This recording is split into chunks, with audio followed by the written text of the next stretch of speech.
Olá, pessoal! Hoje nós daremos continuidade com a nossa aula de manipulação de dados intermediária. Na aula passada, nós estávamos conversando sobre a criação de um banco de dados de uma loja online, onde nós definimos a criação das 3 tabelas e também começamos a organizar as nossas chaves estrangeiras. Na nossa aula de hoje, nós daremos continuidade com esse processo da criação desse banco de dados, realizando a manipulação dessas informações. Então, vamos dar início à nossa aula, pessoal.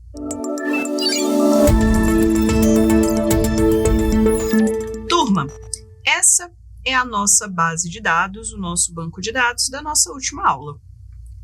No nosso último encontro, nós conversamos sobre a criação da tabela clientes, da tabela produtos e da tabela pedidos. Algo que eu pedi para vocês observarem bem foi justamente a tabela pedidos, onde nós temos dois atributos que são nossas chaves estrangeiras. Aqui embaixo, na linha 22 e 23, nós estamos definindo que esses nossos atributos, eles são chaves estrangeiras que estão vindo de tabelas que não fazem parte, logicamente, da tabela pedidos. Um pouquinho mais embaixo, nas linhas 26 e 28, nós estamos com códigos onde estamos inserindo informações nas nossas tabelas. Então, para a gente ter uma base maior, a primeira coisa que eu vou começar a fazer aqui no nosso código de hoje é inserir novas informações. Eu vou inserir pelo menos 3 novas informações em cada uma das tabelas, para quando nós puxarmos essas informações, nós consigamos observar melhor a organização desses dados. Então, eu vou colocar, por exemplo, o nome do nosso cliente, Tony, e aí o e-mail dele é tony@email.com, e eu vou adicionar também o nome do nosso outro cliente, que é o Anderson Emanuel, onde nesse e-mail nós teremos emanuel@email.com. Agora, pessoal, na tabela produtos, nós iremos inserir novos produtos. Eu tenho aqui um smartphone, vou adicionar nessa tabela um tablet, e nós vamos adicionar nessa tabela um teclado. Por exemplo, nesse tablet ele vai ter um valor de R$ 623,70, e esse teclado ele vai custar em média R$ 35,50, por exemplo. Então, esse é o nosso primeiro ponto que nós iremos realizar, que é a criação de novas informações. Por que eu estou fazendo isso? Porque quando eu for criar o comando select asterisco from e eu chamar clientes, eu vou conseguir ver as informações da minha tabela clientes. Vamos dar uma olhada aqui se está tudo correto, está tudo organizado. Ele está dando aqui um errinho na linha de número 1. Então, vamos observar, está falando que está fora da sintaxe, né? Está fora da sintaxe, onde nós temos aqui um parêntese inadequado. Então, vamos observar aqui na nossa tabela. Então, eu tenho a tabela clientes, e-mail, ID, pronto, é bem aqui, ó, essa vírgula, tá? Vamos dar uma olhadinha, vamos executar novamente. Ele aqui deu um errinho na linha 7. Vamos observar qual é o problema encontrado na linha 7. Na linha 7, ele não está conseguindo identificar essa informação decimal, tá bom? Então, a gente vai modificar aqui esse decimal. Ele está falando que ele não está conseguindo identificar esse código. Vamos observar aqui qual é o erro. Está falando que possui um problema de sintaxe, um autoincremente no primary key, autoincremente ID produto, auto-incremente primary key. Certo?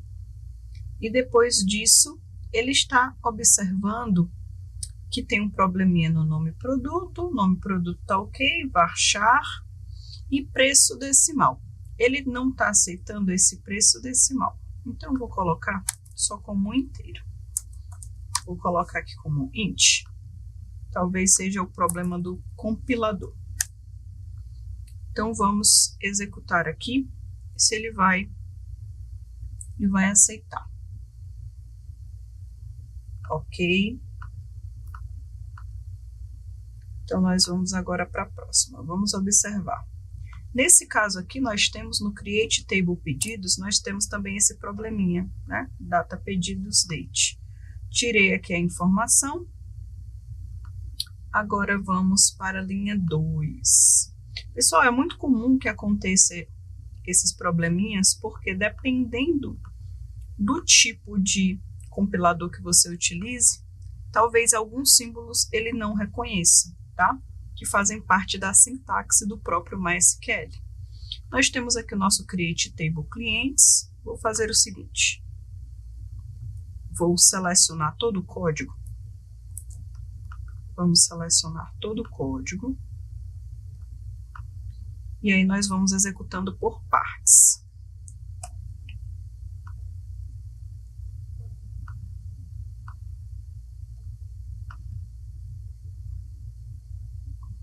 Vamos executando por partes. Vou executar a tabela clientes. A tabela clientes está ok. Vamos agora executar a tabela produtos, porque fica mais fácil de identificar algum erro, certo? Vamos executar mais uma vez. Olha aí. Aqui ele está falando que ele está encontrando um erro nessa linha. Então, vamos tentar aqui identificar qual é o problema.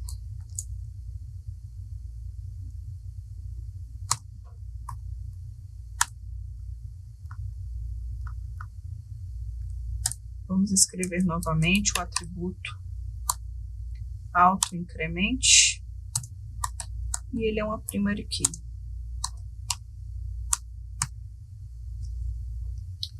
Nome do produto, ele é um varchar, tamanho 50, e o preço é inteiro. Turma, nesse momento, nós podemos observar as seguintes informações da nossa tabela clientes, produtos e pedidos. Depois da criação das tabelas, nós fizemos um momento de inserir dados, inserimos 3 valores na nossa tabela cliente, 3 valores na nossa tabela produto. Agora nós estamos aqui fazendo um teste para saber se realmente as informações foram inseridas da forma correta. Conseguimos aqui organizar os valores da tabela cliente. Agora eu vou fazer uma seleção rápida para que nós possamos identificar as outras tabelas. Então, select asterisco from, onde nós podemos pedir qual tabela. Então, vamos dar uma olhadinha. Clientes, né? Nós inserimos informações na tabela clientes e na tabela produtos. Então, eu vou pedir para apresentar todos os produtos. Vamos fazer aqui o select, vamos rodar novamente o nosso código, e aqui aparece tanto o processo de inserção dos nossos clientes, quanto também as informações dos nossos produtos. Nesse caso, está faltando a nossa outra tabela. Está faltando a informação da tabela pedidos. Então, o que a gente pode adicionar? Nós podemos adicionar novas informações, como, por exemplo, vou aqui adicionar um pouquinho mais embaixo a tabela pedidos. Então, eu vou colocar insert into e eu vou chamar a nossa tabela. Insert into, tabela pedidos. Aqui dentro desse parêntese, eu vou definir quais são os atributos de pedidos que eu quero adicionar. Lembrando que o ID de pedidos é um tipo de dado que ele é auto-incrementável, ele é auto-incremento. Então, isso significa que é responsabilidade do próprio MySQL de adicionar essa informação da forma correta. Nesse caso aqui, nós iremos inserir quem? O ID do cliente, que de uma certa forma nós iremos precisar acessar essas informações de algum jeito, precisaremos encontrar um jeito de acessar essas informações. Então, ID clientes.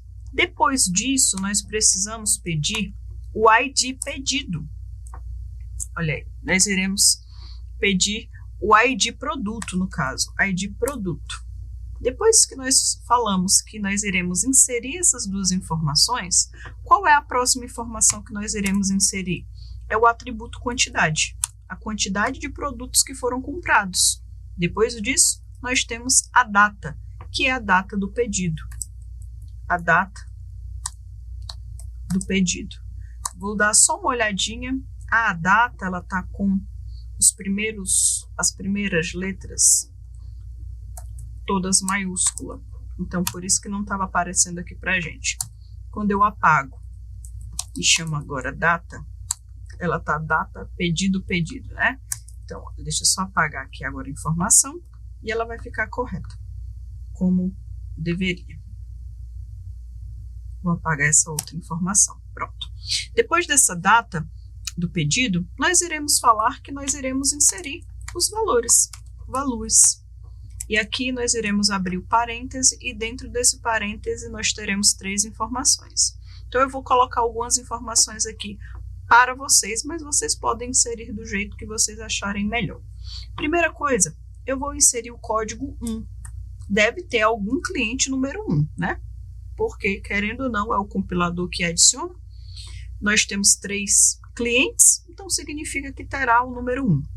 Depois disso, eu vou chamar o produto número 1. Então, o cliente número 1, ele comprou o produto número 1. E esse cliente, ele comprou 2 quantidades desse produto, tá?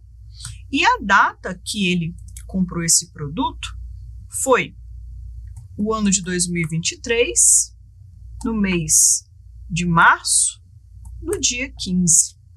Essa foi a informação da compra. Tudo certo? Então, para a gente ganhar um pouquinho de tempo, eu vou pegar esse código, vou copiar ele novamente aqui embaixo, na linha 34 e na linha 35, para que a gente consiga observar o funcionamento desse código da melhor forma possível. Nesse caso agora, eu vou falar que o meu cliente número 2, ele fez um pedido. Eu vou falar, foi o meu cliente número 2 que fez o pedido. Ele fez o pedido do produto 3 e ele comprou 10 unidades. Provavelmente esse cliente compra no atacado, né, com valor diferenciado. O cliente número 3, ele fez a compra do pedido número 2 e ele comprou 5 unidades. E a data dessa compra? Bom, eu vou colocar que essa galerinha que comprou esse material compraram justamente com o objetivo de dar de presente de Natal. Vou falar que eles compraram, por exemplo, no dia 10. Todo mundo aqui comprou no Natal. Vou colocar aqui dia 8. Pronto. Então, nesse caso, nós temos informações das nossas tabelas. Agora a gente vai verificar se realmente essas informações deram certo. Então, eu vou pedir para coletar as informações da tabela pedidos. Lá embaixo, eu vou utilizar um select from. Select asterisco from, né? Select asterisco from, onde aqui eu vou chamar a minha tabela pedidos. Vamos ver se tem alguma coisa que não está adequada. Se não tiver, a gente vai verificar. Aqui nós temos um probleminha na linha 33. Eu acredito que eu já saiba qual é o problema. Nós fizemos uma alteração com o nome de produtos e clientes. Eu vou modificar, vou colocar tudo no singular, para que a gente não tenha nenhum tipo de problema de estar se confundindo as informações. Vou retirar aqui os S, para que a gente consiga organizar as informações da melhor forma. Olha aí. Então, nesse caso, nós recebemos de retorno o quê? nós recebemos de retorno uma quantidade de informações. Infelizmente, por nós termos aqui números, eu vou fazer o seguinte, eu vou adicionar, eu acho que se eu adicionar espaço, não vai fazer diferença. Então, eu vou fazer o seguinte, só para mostrar para vocês. Se vocês perceberem aqui, eu tenho uma coluna, duas colunas, a terceira coluna, a quarta coluna e a quinta coluna. Essa coluna, se a gente colocasse de uma forma mais organizada ou em outro compilador, ele iria ficar embaixo, né? Uma debaixo da outra. Essa daqui ia ficar em data do pedido, essa daqui ia ficar em quantidade, mas veio aqui a quantidade correta. Ó. O pedido número 1 foi feito pelo cliente número 1, comprou uma quantidade do produto e comprou aí, ó, 2 unidades, né? Foi na data, foi 2 quantidades, né? 2 quantidades do pedido nesta data. Então, nós podemos observar informações de 2 tabelas organizadas em uma terceira tabela. Isso aqui, pessoal, é o que possibilita justamente os SGBDs relacionais.